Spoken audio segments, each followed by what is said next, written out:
Good morning students, welcome back to Maharaja Agrasen Ayurveda college. तो आज की क्लास में हमारा सब्जेक्ट रहने वाला है स्वस्थ वृत्त।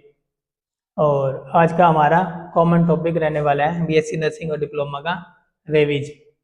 जैसे हम पहले कम्युनिकेबल डिजीज पढ़ते आ रहे हैं, आज कंटिन्यू करेंगे। और नेक्स्ट जो हमारी डिजीज है कम्युनिकेबल डिजीज का मतलब क्या है? कम्युनिकेबल डिजीज का क्या मतलब है पूजा जी? कम्युनिकेबल डिजीज कौन सी होती है? संक्रामक रोग होते हैं। तो संक्रामक रोग कौन से होते हैं? जो फैलते हैं, वही कम्युनिकेबल का मतलब है। एक व्यक्ति से दूसरे व्यक्ति में फैलने वाली बीमारियां। जो अभी हम पढ़ रहे हैं सारी कंटिन्यूअस। इससे पीछे कौन सी पढ़ी थी हमने? मलेरिया। और उससे पहले हमने पढ़ी थी डिप्थीरिया ना। और फिर उससे पहले मीजल्स पढ़ी थी अपन ने। तो ये सारी बीमारियां क्या है, एक व्यक्ति से दूसरे व्यक्ति में फैलने वाली है, इसीलिए हम इनको कम्युनिकेबल डिजीज कहते हैं। और कुछ बीमारियां ऐसी भी होती है नॉन कम्युनिकेबल बोलते हैं जिनको। उनमें कौन सी हो सकती है आपके अनुसार? जो एक व्यक्ति से दूसरे व्यक्ति में नहीं जाती, उसी तक वो सीमित रहेंगी। कुछ बीमारी ऐसी भी होती हैं, कौन सी हो सकती है? फीवर? क्या फीवर अगर वायरल हुआ तो फैल जाएगा ना। तो और कैंसर? हाँ, कैंसर नहीं फैलेगा। और शुगर? शुगर भी नहीं एक से दूसरे में जाएगी, भले ही आप साथ में बैठ के खाओ, है ना। और भले ही अगर मान लो उसकी निडल आपको लग गई, तब भी आप तक वो नहीं आएगी। तो वो नॉन कम्युनिकेबल में है। बीपी, ब्लड प्रेशर की जो बीमारी है, मतलब वो लाइफस्टाइल डिजीज है। तो वो क्या है आपके, जो मतलब एक व्यक्ति से दूसरे व्यक्ति में नहीं फैलेगी, इसलिए उनको नॉन कम्युनिकेबल डिजीज बोलते हैं। और जो एक से दूसरे में फैलते हैं वो क्या है, कम्युनिकेबल डिजीज है। तो उसमें हमारी नेक्स्ट डिजीज शुरू होगी रेबीज। रेबीज का नाम सुना आपने कभी? सुना रेबीज का? किससे होती है? रेबीज क्या है, एक खतरनाक बीमारी है, जानलेवा बीमारी है। और कौन सी है? वायरल। हाँ जी, कुत्तों के काटने से जो हो जाते हैं, लेकिन बशर्ते कुत्ता भी इन्फेक्टेड होना चाहिए। सभी अपन ये नहीं कह सकते कि किसी भी कुत्ते ने काट लिया तो हमें रेबीज हो जाएगी। लेकिन क्या है कि उस कुत्ते में भी अगर रेबीज वायरस है तो क्या होगा, अपने को रेबीज होने की चांस है। ये क्या है, एक 100% फैटल डिजीज है। फैटल डिजीज यानी कि जानलेवा बीमारी है, इसमें मरने के चांसेस 100% रहते हैं।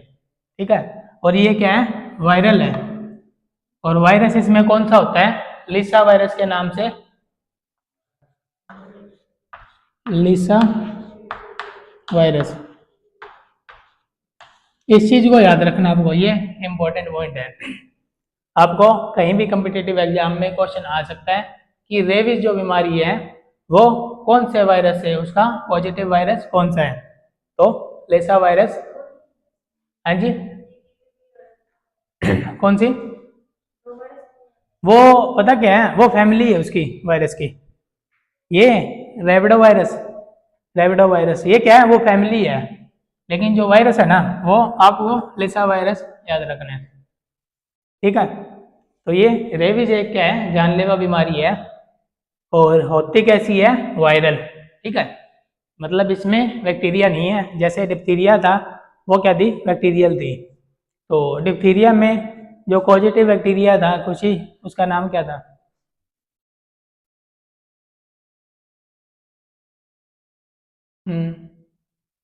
Corona, corny bacterium diphtheria. ठीक है। और कौन सी पढ़ी थी अपन? सॉरी, मलेरिया में क्या था पॉजिटिव एजेंट? मलेरिया किसके कारण हो रहा था? मलेरिया का पॉजिटिव एजेंट क्या था? याद करो, अपन ने 4 चीजें पढ़ी थी, मैंने आपको बताया था उस पॉजिटिव एजेंट की 4 वैरायटियाँ पाई जाती हैं, है ना। हाँ जी, प्लाज्मोडियम। तो मलेरिया किसके कारण हो रहा है, जो पॉजिटिव एजेंट है वो है प्लाज्मोडियम, ठीक है। तो अब उसी तरह फिर हम बात कर रहे हैं रेबीज की। तो वायरल है, जानलेवा बीमारी है, लिसा वायरस इसका पॉजिटिव जो वायरस है वो है लिसा वायरस, ठीक है। तो अब है क्या, ये इफेक्ट किसको करती है, अपने CNS को।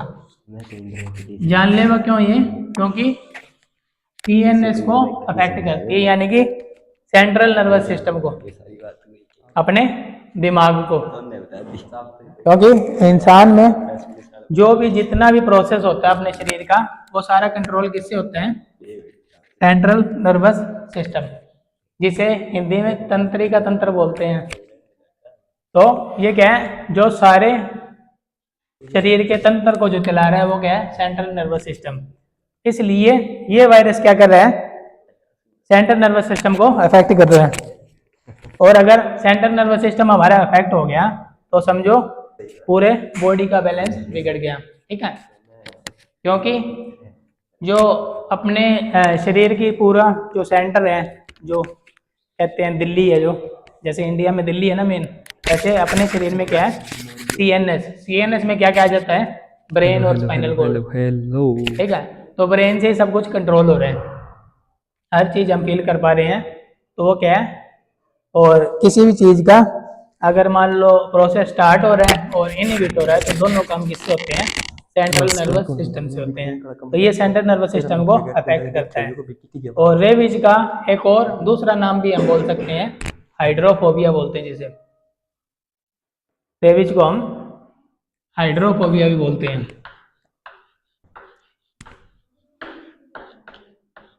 गुड मॉर्निंग स्टूडेंट्स, स्वागत है आप सबका एक बार फिर से VS केमिस्ट्री क्लासेस में। हाइड्रोफोबिया इसे क्यों बोला गया है, क्योंकि इसका एक मुख्य लक्षण होता है हम आपके सामने हाजिर हैं कि लैंथेनोइड जिस व्यक्ति में चल रही थी इस वायरस से जो संक्रमित है, तो कुछ टाइम बाद गया उसमें लक्षण आएंगे, तो उसमें एक लक्षण मुख्य हाइड्रोफोबिया का भी होगा। हाइड्रो का मतलब पानी, फोबिया का मतलब डर, बेसिक सामान्य इलेक्ट्रॉन पानी देखने से उसको डर लगेगा। पढ़ा था कि ठीक है, जो लैंथेनोइड उसमें 2 लक्षण होते हैं वैसे, तो मेन लक्षण हाइड्रोफोबिया को माना जाता है। एक और लक्षण हम इसमें क्या बोलते हैं, एरोफोबिया, 6S2 होता है। अब हम बात करते हैं कि उसके बाद में हमने लैंथेनोइड की ऑक्सीडेशन स्टेट के बारे में पढ़ा था। हमने ऑक्सीकरण अवस्था, इसका मतलब क्या है, एरोफोबिया यानी कि हवा का डर। ऑक्सीकरण अवस्था होती है वो काफी, एक तो उसको पानी से डर लगेगा, पानी वाली चीजें नहीं देख सकता वो, या फिर पानी पीते हुए उसको डर लगेगा। क्योंकि जब भी वो पानी पीने की कोशिश करेगा तो सेंट्रल नर्वस सिस्टम में ये वायरस पहुंच चुका है, तो उसकी यहाँ पे ये चीजें कॉन्ट्रैक्ट होंगी और उसका सांस घुटने लग जाएगा, इसलिए उसको पानी से डर लगता है। एरोफोबिया, अगर आप उसको खुली हवा में या खुले मैदान में बैठा दो जहाँ हवाएं चल रही हैं, तो उसको उस चीज से भी इरिटेशन होगी, ठीक है। तो इसके 2 मुख्य लक्षण पाए जाते हैं, जिसमें मेन लक्षण क्या है, हाइड्रोफोबिया, या इसको घुमा करके तो यह एक न्यूट्रोट्रॉपिक वायरस है जिसमें CNS को प्रभावित करने की प्रवृत्ति होती है। मस्तिष्क के न्यूरॉन में इन वायरल कणों को समावेशन क्या कारण है कि इनकल्जन के रूप में। तो ये वायरस क्या होता है, कुछ क्या कहते हैं, जब दिमाग में हम ऐसे घुमा फिरा करके क्वेश्चन यानी कॉन्सिक्वेंस दिमाग में पाई जाते हैं, इसकी इंकल्जन बॉडी बोलते हैं, कुछ अनुप्रयोग भी पूछ लिए जाते हैं। अब बात करते हैं बेसिकली कि सर वो लैंथेनोइड कॉन्ट्रैक्शन या लैंथेनोइड संकुचन दिमाग के अंदर क्या पाई जाएगी, इसकी क्या चीज है, नेगरी बेसिकली। तो बॉडी, मैं एक चीज बताता हूँ आपको, हमें ये चीज पता है कि कोई भी एक एटम होता है परमाणु, वायरस के छोटे छोटे कण मिलेंगे न्यूक्लियस होता है दिमाग में, जब हम चेक क्या करेंगे, CSF क्या होता है, सेरिब्रो स्पाइनल फ्लूइड, इलेक्ट्रॉन होते हैं, जो हमारे दिमाग में जो मान लो लेयर और जो ब्रेन के बीच में जो फ्लूइड होता है और अपने स्पाइनल कॉर्ड में होता है, वो क्या है, सेरिब्रो स्पाइनल फ्लूइड। उस सेरिब्रो स्पाइनल फ्लूइड में क्या पाया जाएगा, नेगरी बॉडीज, ठीक है। अगर बात करूं मैं, ये क्या है कि कोई लिसा वायरस का एक छोटे छोटे पार्ट है, उसकी रेडियस क्या होती है, ठीक है। कि सर आपका सेंटर पॉइंट से लेकर के आपकी जो परिधि होती है उस परिधि तक तो के अब ये क्या है जो होती है उसकी रेडियस होता, ये वायरस प्रेजेंट कहाँ होता है, की बात करूं मैं कि जो परमाणु त्रिज्या क्या होती है। जंगली तो स्टूडेंट्स आप जानवर डायरेक्ट है, बोल दोगे कि सर ठीक है, न्यूक्लियस के सेंटर से लेकर के जो जंगली ये जानवर है सेल होती उनकी है आपकी, लार में, उस आउटर मोस्ट ठीक है, सेल तक की जो दूरी होती है इसको हम क्या कहते हैं सर, एटॉमिक रेडियस कहते क्या हैं, पागल जानवरों के लार के या अंदर, परमाणु त्रिज्या कहते हैं। ठीक है। तो किस किस जानवर के हो सकता है ये, कुत्ते, बिल्ली, लोमड़ी। अब यहाँ मैटर ये आता है कि जैसे हाँ, जैसे जैसे जैसे इन जानवरों के परमाणु संख्या बढ़ती जाती है लार के अंदर क्या ये पाया जाता है। सिर्फ अकेले कुत्ते को बदनाम किया गया है, वैसे सिर्फ अकेले रेबीज, इस कुत्ते से रेबीज नहीं होता, इलेक्ट्रॉन्स की संख्या ठीक है। बढ़ती जाएगी। हाँ, जैसे ही हम रेबीज का नाम लेते हैं लोगों के दिमाग में कुत्ता आ जाता है, होते हैं कोई भी एलिमेंट में, जैसे क्योंकि वो बेचारे कॉमन गलियों में पाए जाते हैं, एलिमेंट का है ना। ज्यादातर शिकारी वैसे वैसे उसकी मान लो जितने भी लोग अभी तक हुए लगभग, वैसे वैसे इलेक्ट्रॉन के नंबर बढ़ेंगे, वैसे ज्यादातर जितने शिकार हुए ना इसके रेबीज के वो किससे हुए हैं, कुत्ते के काटने से हुए हैं। परमाणु हालांकि कईयों को बिल्ली भी काट लेती है, बंदर भी काट लेता है, बढ़ेगी और उससे भी रेबीज हो जाता है। क्या होता जाएगा दोस्तों, इस चीज को बहुत अगर वो जानवर पागल है और वो खुद रेबीज से इन्फेक्टेड है। मैंने आपके आने से पहले बताया है कि जैसे आकार सभी कुत्ते के काटने से जरूरी नहीं कि आपको रेबीज हो जाएगा। अगर रेबीज वायरस उसमें प्रेजेंट है, वो पागल है एटॉमिक कुत्ता, नंबर और उस कुत्ते के कंटिन्यूअस लार नीचे गिरती जा रही है, उसकी हरकतें अलग अलग है, तो उसमें मतलब 99% चांसेस है वो रेबीज का इस इलेक्ट्रॉन पे या इस अगर वो कुत्ता आपको काटेगा क्या लगाता है, अट्रैक्शन फोर्स लगाता है, आकर्षण। तो एक बार फिर से बता देता हूँ, वो अट्रैक्शन रेबीज लगाएगा। एक क्या है, जानलेवा वायरल बीमारी है, वायरल है, लगाएगा क्योंकि बैक्टीरियल नहीं है, पैरासाइटिक नहीं है, फंगल नहीं है, वायरल है। काम करेगा बिल्कुल। और वायरस कौन सा पाया जाता है उसमें, लिसा वायरस, इन दोनों के बीच में अट्रैक्शन फोर्स, जिसका नाम याद रखना न्यूक्लियस लिसा वायरस से होती है। और वायरस कौन सा है इसमें, आरएनए कम हो जाएगा, क्यों? क्योंकि आरएनए का मतलब अपनी ओर खींचेगा, और अगर वायरस होता है, लिसा वायरस नाम है, और आरएनए होता है कम, यानी कि जैसे इसका दूसरा नाम हाइड्रोफोबिया भी है। इलेक्ट्रॉन बढ़ते जाएंगे तो अट्रैक्शन फोर्स हाइड्रोफोबिया, न्यूक्लियस बढ़ता जाएगा और इसके हिसाब से तो आकार कम होना हाँ, चाहिए। लिसा वायरस पॉजिटिव वायरस है इसका, नेगेटिव चार्ज, जैसे मलेरिया में पॉजिटिव नेगेटिव चार्ज। अब ये क्या करेंगे, ये इसको क्या करेंगे, मलेरिया में करेंगे कि नहीं करेंगे, बिल्कुल करेंगे। ये अगर इनको प्रतिकर्षित करेंगे ना, प्लाज्मोडियम, तो ये प्रतिकर्षण बल और ये आकर्षण बल लगभग बराबर लगता है, लगभग बराबर। कौन सी कंडीशन में, सिर्फ डी वाइवैक्स, हाँ हाँ फीलिंग समझ गया, डी कक्ष को डी वाइवैक्स बोल रहे हो। और बात डी कक्षक तक की आती है, तब तक ये जो परिरक्षण प्लाज्मोडियम प्रभाव लग रहा है, ये शील्डिंग जो हो रही है यहाँ पर, ये जो और हो रहा है, परिरक्षण हो रहा है किसका, इस अट्रैक्शन फोर्स का, किसके द्वारा, इलेक्ट्रॉन और इलेक्ट्रॉन के बीच में ओवेल भी था एक द्वारा, प्लाज्मोडियम ओवेल भी था लगभग बराबर होती है। यानी जितना बल ये न्यूक्लियस इस इलेक्ट्रॉन को बाहरी इलेक्ट्रॉनों पर लगा करके उसको, और इनमें सबसे खतरनाक कौन सा कोशिश करते हैं, उतना ही बल क्या लग जाता है, उन इलेक्ट्रॉन्स के बीच में लग जाता है, जो उस फोर्स को क्या कर देते हैं, लगभग नेगलेक्ट कर देते हैं, परिरक्षित कर देते हैं। अब बात क्या है, लेंथेनॉइड कॉन्ट्रैक्शन की बात आती है, बात आती है लेंथेनॉइड कॉन्ट्रैक्शन क्या है। तो जैसे लेंथेनम के बाद के जो एलिमेंट होते हैं, 14 एलिमेंट, चलो कोई नहीं, सुनो इसका दूसरा नाम हाइड्रोफोबिया है। हाइड्रोफोबिया एक लक्षण है इसमें मेन, उसके कारण इसका नाम रेबीज के साथ में हाइड्रोफोबिया भी इस बीमारी को बोल देते हैं, क्योंकि उस व्यक्ति को जो इससे संक्रमित होगा उसको पानी से डर लगेगा। एक और इसमें लक्षण होता है एरोफोबिया भी होता है। एरोफोबिया का मतलब क्या है, हवा से डर लगेगा उसको, जैसे पानी से डर लगेगा वैसे खुले मैदान में बैठ के जहाँ पे हवाएं चल रही हैं, अब ये अंधेरा नहीं हवा, कॉम्प्लिकेटेड आकृति होती है। अब इसकी फोटोफोबिया इसमें होती है नहीं है। दूसरी बात यहाँ पर क्या है, हाइड्रोफोबिया पानी का और हवा का, इलेक्ट्रॉन भरे जाते हैं, जिसके कारण इलेक्ट्रॉन जो हर जगह प्रेजेंट होती है, लेकिन एक जैसे मान लो आप एक तो यहाँ तो रूम में बैठे हैं, ज्यादा बढ़ने के कारण, एक तो यहाँ रूम में बैठे, एक खेत में जाके बैठ गए, परिरक्षण प्रभाव हवा का फर्क हो जाता है ना। इलेक्ट्रॉन के बीच में जो अब यहाँ बैठे हैं, यहाँ कितनी हवा चल रही है, उतना नहीं लग पाता जितना डी, और एक आप खेत में जाके बीच में बैठ जाओगे में जो परिरक्षण था ना, उस चीज से भी उसको डर लगता है, ठीक है। और अब क्या है कि जो लिसा वायरस के छोटे छोटे पार्ट्स निगरी बॉडीज के नाम से प्रेजेंट होंगे, बिल्कुल बारीक बारीक, कहाँ होंगे, दिमाग में, ये जानलेवा क्यों है? क्योंकि ये सीएनएस को अफेक्ट करती है। सीएनएस क्या होता है? सेंट्रल नर्वस सिस्टम, ठीक है, तंत्रिका तंत्र जैसे बोल देते हैं, इसीलिए खतरनाक है, क्योंकि मेन काम अपने शरीर में किसका रहता है? लेकिन वो सेंट्रल नर्वस सिस्टम का रहता है, और इसी को ये अफेक्ट करती है। उसमें जाके ये निगरिश बॉडी जमा हो जाती है और सेंट्रल नर्वस सिस्टम के फंक्शन को डिस्टर्ब करती है। इस घटना को हम क्या कहते हैं? इसके लिए जब हम सीएसएफ निकालते हैं, सीएसएफ क्या होता है? आई बात समझ में? Cerebral spinal fluid. क्या है या लेंथेनोइड संकुचन क्या है? सीएसएफ होता है जो ब्रेन में और स्पाइनल कॉर्ड में प्रेजेंट होता है, उसकी प्रोटेक्शन के लिए।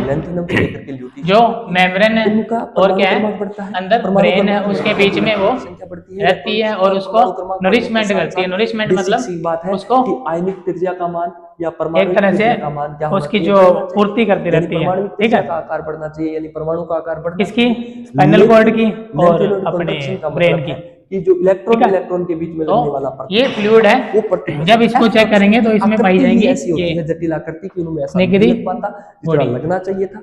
दूसरी बात ये है कि तो इसका मतलब क्या है? पेशेंट वो है रेविज का यानी कि वो शिकार है, अपने नाभिक के ज्यादा भीतर वाले। तो मस्तिष्क के न्यूरॉन में इन वायरल कणों के समावेश से क्या है? इनकल्जन बॉडी है, और इनकल्जन बॉडी का नाम क्या है? नेगरिश बॉडी, ठीक है। पागल जानवरों की लार में ये मौजूद होता है, ठीक है। जंगली वायरस है, स्ट्रीट वायरस कहा जाता है। मनुष्य के जानवर दोनों के अत्यधिक रोगजनक है। अब बात करते हैं कि सर लेंथेनॉइड संकुचन के अनुप्रयोग क्या है? तो अब क्या है कि कुत्तों में क्या होता है? इंक्यूबेशन पीरियड इसका 20 से 60 दिन है। हम देखेंगे कि द्वितीय संक्रमण श्रेणी, हाँ, कुत्तों में, इंसान में नहीं, कुत्ते में संक्रमण श्रेणी। कई बार कुत्ते भी एक दूसरे को काट लेते हैं ना। द्वितीय संक्रमण श्रेणी के जो जब उनकी लड़ाई होती है, एक मोहल्ले वाला कुत्ता दूसरे मोहल्ले में घुस गया, तो उस मोहल्ले वाले कुत्ते क्या करते हैं? वो उस पे हमला बोल देते हैं। एरिया, हाँ, हर कुत्ते का एरिया के मुकाबले द्वितीय संक्रमण श्रेणी के धनायनों का आकार बड़ा होता है, जबकि थोड़ा इनका ज्यादा चाहिए था बड़ा। कारण लेंथेनॉइड कॉन्ट्रैक्शन, लेंथेनॉइड संकुचन। द्वितीय संक्रमण श्रेणी के धनायनों का आकार। तो अब क्या है? Reservoir of infection. रिजर्वायर क्या होता है? जिसमें ये वायरस रिजर्व होता है, संकुचन आ जाता है। वो क्या है? अब बात करते हैं घनत्व। भारत में कह रहे रेबीज का प्रमुख भंडार शहरी और ग्रामीण क्षेत्र में, शहर में और ग्रामीण क्षेत्र में क्या है? पागल जंगली मांसाहारी जानवरों को, और क्या है? पागल आवारा कुत्तों में होता है, ठीक है। क्योंकि इनमें हो सकता है कि जो ये मांस वगैरह खाते हैं, गला सड़ा, वो 2 गुना तो इसीलिए होता है, ये वायरस इनके अंदर भी आ जाता है, ठीक है। तो ये क्या है? आवारा कुत्तों में या आवारा जानवरों में या जंगली जानवरों में गुणों के बारे में ये रिजर्वायर है, यानी कि रिजर्व है इनमें, ठीक है। तो आगे क्या है? इन्फेक्टिव मटेरियल क्या है? इन्फेक्टिव मटेरियल अपने को पता ही है। इन सभी एक तो उनकी लार संक्रमण श्रेणी या जो मुंह से टपकती रहती है, और क्या है? अन्य पदार्थ कौन से? तरल पदार्थ जैसे उनके सीरम, मूत्र, कुछ भी, और दूध में भी प्रेजेंट होते हैं। सीधा साधा आंसर होना चाहिए दोस्तों, कुत्ते का नहीं तो संकुचन। फीमेल डॉग जो कुत्तियां होगी उसके तो होता है। लेंथेनॉइड कॉन्ट्रैक्शन क्या है? लेंथेनॉइड कॉन्ट्रैक्शन सिर्फ यही है कि लेंथेनॉइड सीरीज का आकार जो होता है सीरम में, मूत्र में और इसमें दूध में, उस रेशियो में नहीं बढ़ पाता। उनका फिर क्या है? उसमें इन्फेक्टिव मटेरियल की बात हमने कर ली। पीरियड ऑफ इन्फेक्टिविटी क्यों होता है? कब? अब इन्फेक्टिविटी संक्रामकता की अवधि क्या है? दूसरी बात यह है कि जो इलेक्ट्रॉन होते हैं वो N-2 f कक्षकों में भरे जाते हैं, जो कि न्यूक्लियस के ज्यादा क्लोज रहते हैं। इसलिए जो नाभिक के द्वारा इलेक्ट्रॉन पर जो आकर्षण बल लगाया जाता है, उसको परिरक्षित करने वाला जो बल इलेक्ट्रॉन के द्वारा, तो जैसे इन्होंने बताया ना, जैसे 35 दिनों से लेके जब तक पशु वो मरता नहीं है तब तक वो वायरस उसके अंदर ही रहते हैं, ठीक है। और क्या है? ट्रांसमिशन। ट्रांसमिशन कैसे होता है? ये था आज का आपका टॉपिक। मतलब उस जानवर से आप तक ये वायरस कैसे आया? या तो वो आपको काट लेगा, या आपको जख्म हुआ पड़ा कोई पहले से, वो आपको उसने चाट लिया, कोई भी इश्यू रहता है, यानी कि ओपन बॉन्ड है आपके, कहीं पे चोट लगी हुई है पहले से और ओपन है, स्किन नहीं है, और उसने अपनी लार लगा दी, तब भी वो आपके अंदर एंटर हो गया है। एड्स तो मान लो ब्लड ट्रांसफ्यूजन से भी होता है, सेक्सुअल रिलेशन से भी होता है, उसके तो कई हैं।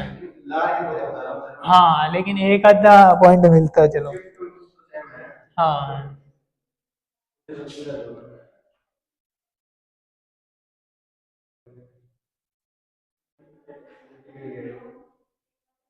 तो और किससे कह रहे हैं, कॉर्नियल ग्राफ्टिंग के माध्यम से संक्रमण संभव है।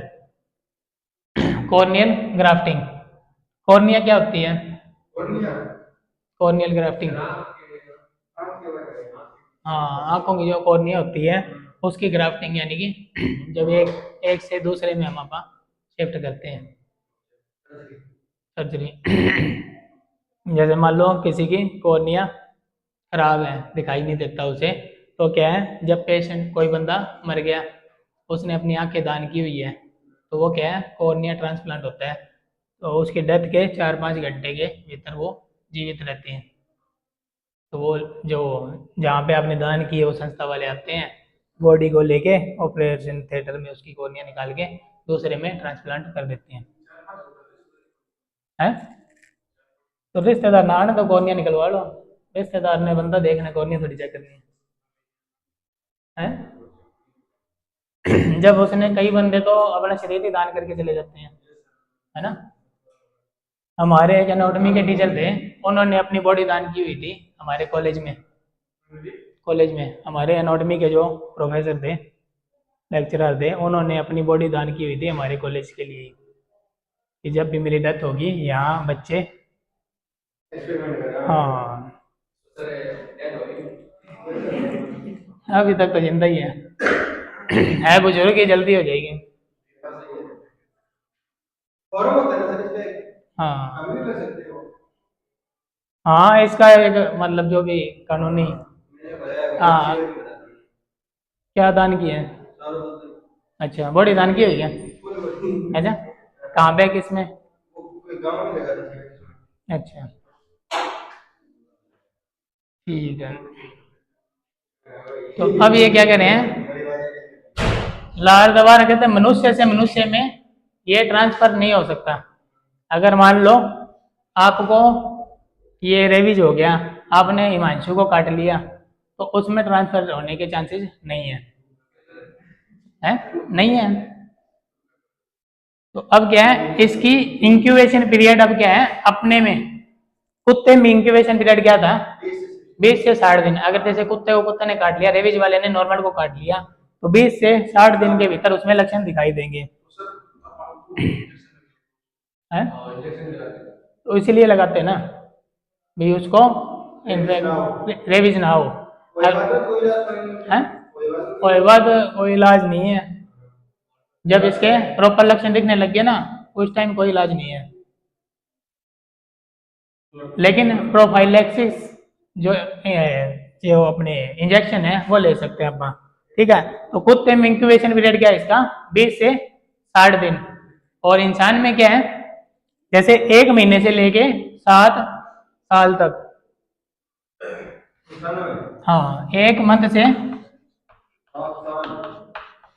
7 ईयर्स तक। अब ऐसे हो सकता है कि आपको आज कुत्ता काट लिया, आपने 2-3 दिन ही ध्यान दिया और आपने इसकी वैक्सीन नहीं ली, ठीक है। तो ये नहीं है कि अगर आपको 2-3 साल कुछ नहीं हुआ तो आप सोचते हो कि बच गया मैं, हो सकता है कि 5-6-7 साल बाद भी आपको उसके लक्षण दिखाई देने लगे। हाँ 7 साल तक इंक्यूबेशन पीरियड है उसका। हाँ बाद में नहीं होगा, बाद में चांसेस नहीं है, बहुत कम चांसेस है, ठीक है। अगर आपको काटा हुआ कुत्ते ने तो अपना वैक्सीनेशन करवा के रखो। तो ये इंसान में क्या है, लंबा टाइम है, कुत्ते में जो दिखना होगा वो क्या है 2 महीने के भीतर दिख जाएंगे लक्षण, ठीक है।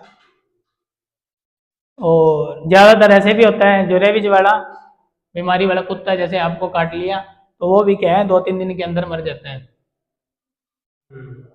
3-4 दिन के अंदर आपको काटने के बाद वो क्या है मर जाते हैं।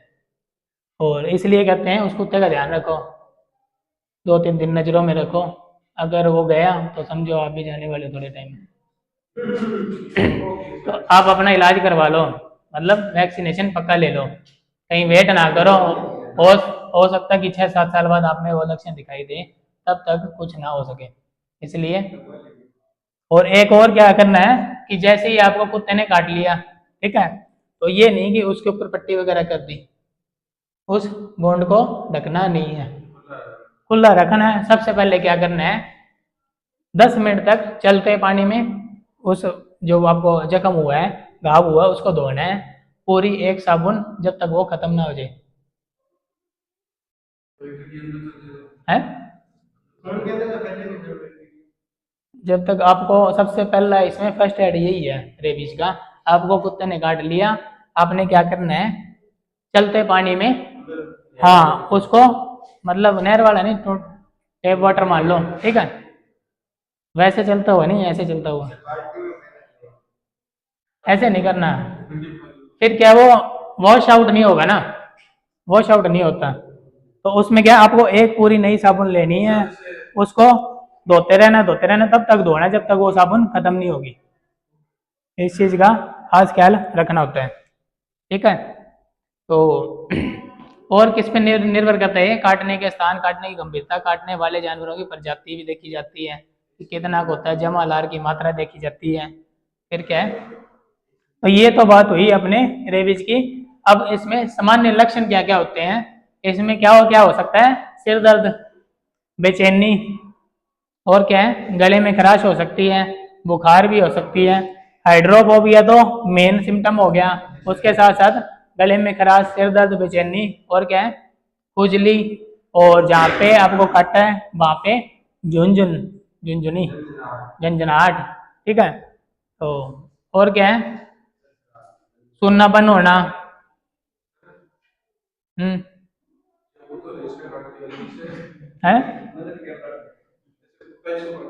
हाँ, तो नहीं होगा इसको। अभी अपन बात की है ना, मनुष्य से मनुष्य में काटने पे होने के चांसेस बहुत कम है भाई, ना बराबर है, ठीक है। तो अब इसमें और क्या होगा, तेज बुखार बना रहेगा, रोगी बेचैन रहेगा, चिड़चिड़ा रहेगा, घबराया हुआ रहेगा, और क्या है, स्पर्श में दर्द, ठंडी गर्मी वगैरह हर चीज को ज्यादा फील करेगा वो, ठीक है। और क्या है, मांसपेशियों की स्पेसिसिटी, जो मांसपेशियां उसकी वो क्या है, कॉन्ट्रैक्ट होएंगी, हाँ हाँ, जो स्पेस्टिसिटी जो है उसकी वो बढ़ जाएगी, मसल की टोन जो होती है। और क्या है, उसको पसीना ज्यादा आएगा, आंसू बहना, और क्या है, काम इच्छा की वृद्धि। और इसमें क्या है, एरोफोबिया, अपन ने पहले बात कर ली, हवा का डर, एरो किसे कहते हैं, हवा को, फोबिया मतलब डरना, ठीक है। फिर क्या है, अंत में पानी की दृष्टि या धमनी निकलने की मांसपेशियों में गंभीर दर्दनाक अटैक। तो इसमें क्या हो रहा है, मसल स्पाजम का एक मेन लक्षण हो रहा है। जब भी ये पानी देखेगा या आवाज सुनेगा, तो इसके ये वाली जो मसल्स होगी ना, ये टाइट हो जाएगी, सिकड़ेगी, तो ये क्या करेगी, ट्रेकिया के ऊपर दबाव देगी, तो इसका सांस बंद होने लग जाएगा, ठीक है। इस कारण वो पानी को दूर करता है? बस ये लीसा वायरस के स्पेशलाइजेशन है, हाँ, वैसे ही मर जाएगा, लेकिन पानी आप दिखाओगे पिलाओगे तब भी मर जाएगा वो, तब जल्दी मर जाएगा। हाँ, क्योंकि उसको देख के क्या है, उसकी मसल स्पाजम हो रही है, मसल स्पाजम यानी कॉन्ट्रैक्ट हो रही है मसल, फिर क्या उसको सांस आना बंद हो जाएगा, आप धक्के से पिलाओगे उसको, तो वो क्या है, उसी टाइम हो सकता है मर जाए, ठीक है। तो वैसे तो पता नहीं पानी की कमी से कब मरेगा वो, 5-7 दिन में, हाँ वो पानी पिला के आता हो तो मार दोगे से। उसके पसीने वगैरह ज्यादा आएंगे, अंत में पानी की दृष्टि और अंत में आवाज में बदलाव, उसकी आवाज भी बदल जाएगी, हाँ। उसमें नहीं कह सकते, क्योंकि अंदर है उसके लार वगैरह है, हाँ। तो लार अगर क्या होता है, अब लार ऐसे नहीं, लार क्या है कि जब तक बंदा जीवित है तब तक क्या है, उसकी लार बाहर निकलती रहती है, हाँ ये भी पॉइंट है, पानी के पास जाएगा क्यों वो? धक्का मार दोगे तो फिर तो उसकी क्या है, आवाज, उसकी आवाज में भी चेंजेस आ जाएंगे, ठीक है, वो भी कुत्ते की तरह भोगने लग जाएगा, क्योंकि इफेक्ट क्या किया है, सीएनएस पे, सीएनसी नहीं, सीएनएस, ठीक है। तो मृत्यु क्या है, जब इस तरह के उसको और क्या हो सकता है, श्वसन श्वसन पक्षाघात, यानी कि आपके रेस्पिरेटरी पैरालाइज भी हो सकता है वो, यानी कि सांस उसका बंद हो जाएगा, या उसको हार्ट अटैक भी आ सकता है। और हाँ मैंने क्या बता रहा हूँ मैं, कुत्ते के नहीं बता रहा। हाँ इंसान को लगता है हाइड्रोफोबिया तभी तो बोल रहे हैं। ठीक है, तो क्या है, उसको हार्ट अटैक भी हो सकता है और मृत्यु हो सकती है 8-10 दिन के अंदर अंदर।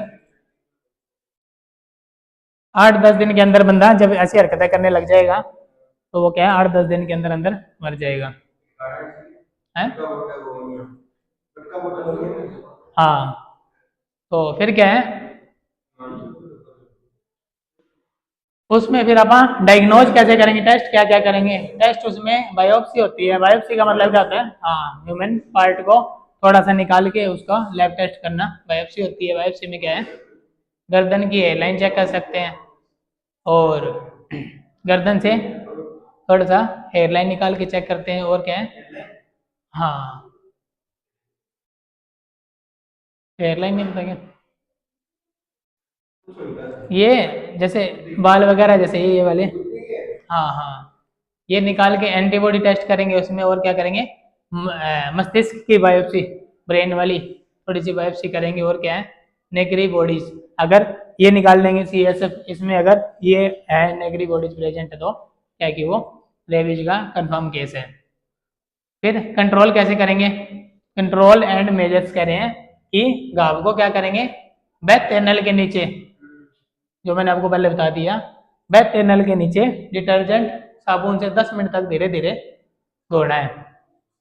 ठीक है, धीरे धीरे 10 मिनट तक धोते रहना है। और वैसे अपन फर्स्ट एड में बोलते हैं मॉडर्न साइंस में कि उस साबुन को जब तक धोते रहना जब तक वो खत्म नहीं हो जाती। ठीक है, हाँ, और उसके बाद ये प्रोसेस करने के बाद उसको हॉस्पिटल ले जाके जो इसकी वैक्सीन होती है रेबीज की, जो इंजेक्शन लगते हैं वो भी लगवाने जरूरी है। अब 5 है, 5 इंजेक्शन लगेंगे हैं, 5 हैं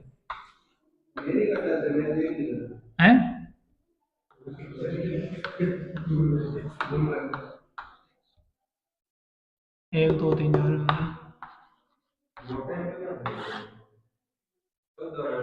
5 इंजेक्शन है।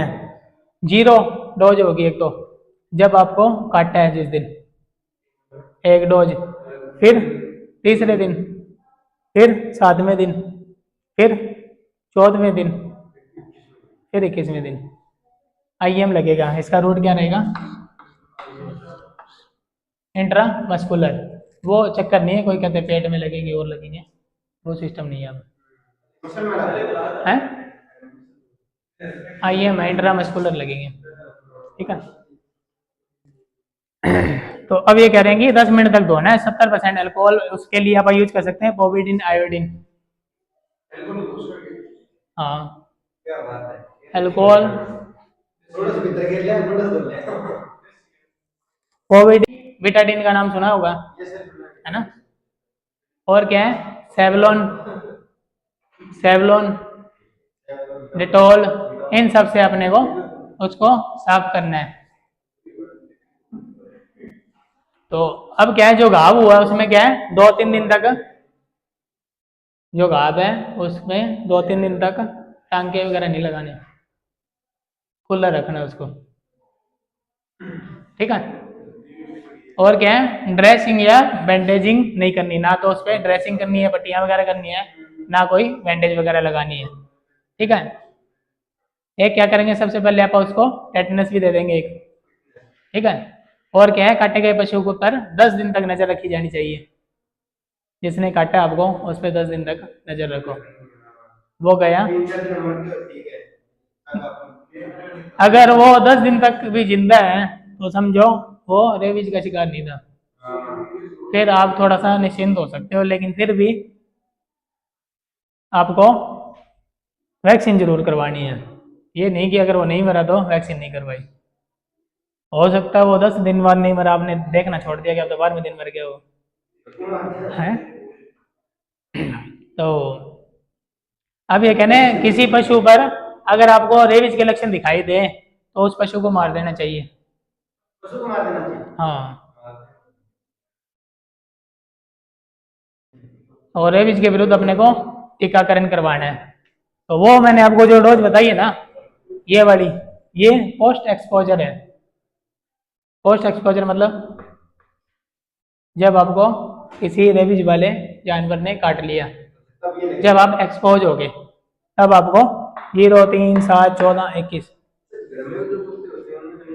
इसको AR भी बोलते हैं, इसको AR भी बोलेंगे, एंटी रेबीज वैक्सीन। ठीक है। अब जैसे सिविल वगैरह में जाते हो हॉस्पिटल में, तो उनको बोलना क्या है, ARV लगवाना है। ठीक है। तो ARV की डोज ये पोस्ट एक्सपोजर है 0, 3, 7, 14, 21। ठीक है। तो इसके लिए क्या होता है, कुछ प्री एक्सपोजर भी होती है। ये तो होगी पोस्ट एक्सपोजर अपने लिए, लेकिन जो मान लो वेटरनरी डॉक्टर हैं, हाँ डॉक्टर हैं, या जिनका काम सारा दिन पशुओं का है, तो उनको भी तो डर रहता है काटने का, या उनके नाखून वगैरह लगने का, या उसकी लार्वा टच होने का। तो उनके लिए क्या होता है, प्री एक्सपोजर डोज होती है, यानी कि पहले लगवानी होती है, वो थोड़ी सी कम होती है। तो जोखिम वाले समूह में क्या है, या तो कहते हैं अगर आपने कुत्ता वगैरह रखा हुआ है तो उसके भी जैसे लगती है, आप भी अपना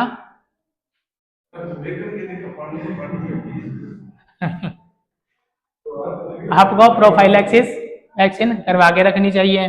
और जोखिम वाली जगह पे जैसे चिड़ियाघर है, या फिर वेटरनरी डॉक्टर है, या फिर क्या है वन कर्मचारी है, बुच्चड़ खाने में जो काम करता है, उनको रेबीज वायरस के लिए प्री है, हाँ उनसे भी हो जाता है। हाँ तो तभी कह रहा हूँ मैं, कुत्ता तो सिर्फ बदनाम ही है बेचारा, अकेले से नहीं होता, कुत्ते से, बंदर से भी हो सकता है, बिल्ली से भी हो सकता है, घोड़े से भी हो सकता है। तो प्री फाइलैक्सिस उनको डोज लेनी चाहिए। तो उनकी क्या होती है, शेर से बचना ही नहीं यार, अगर शेर की रेंज में आ गया तो रेबीज का तो कोई चक्कर ही नहीं है।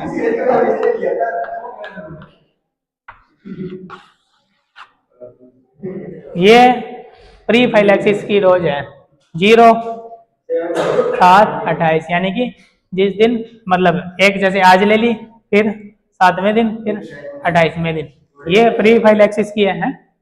घोड़े गाड़े चक्कर नहीं, रेबीज के लिए है डोज, किसी के लिए भी